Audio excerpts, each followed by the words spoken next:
તો આજે બગીચામાં ફરતા ફરતા યાદ આવ્યું કે હમણાંથી સારી ચા પીધી નથી, તો મેં વિચારી લીધું કે આજે આપણે વિડીયો બનાવશું કે કડીના અંદર સૌથી સારી ચા ક્યાં મળી રહી છે અને કેવી રીતે અને કેટલા રૂપિયાની મળી રહી છે। તો હું ફટાફટથી જતો રહું છું મારા ભાઈબંધ જોડે ચાનું પૂછવા માટે। ભાઈ મારે કડીના અંદર સારી ચા પીવી છે।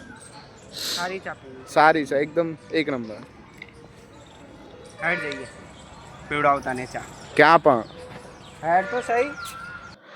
તો આટલું સાંભળતા હું સમજી જાઉં કે મારો અમીર ભાઈબંધ જે છે કંઈક સારી જગ્યાએ લઈ જશે, કેમ કે આની સાથે જવો અને કોઈ ટોપ ક્વોલિટીની વસ્તુ ખાવા પીવા ના મળે એ તો ના બને ને। અને સાચી વાત, તે મને લઈને આવે તો ઉપસરપંચમાં જ્યાં મળે છે આપણને ગોળની ચા। હા ભાઈ, અમે ફટાફટથી 2 કપ ગોળની ચા લઈ લઈ છે। ચાના જે પૈસા આપણે આપવાના હતા તે પૈસા આપી દઈએ છીએ ને ભાઈ તમે વિચારો કે આ ચા કેટલી મસ્ત હતી।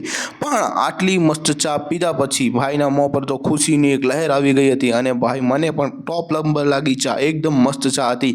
તો મારો પણ એક ખ્યાલ છે કે તમે લોકો પણ અહીંયા આવીને ચા પીજો ને ભાઈ, ચા તો ટોપ ક્વોલિટીની હતી। સબસ્ક્રાઈબ કરવાનું તો ના ભૂલતા।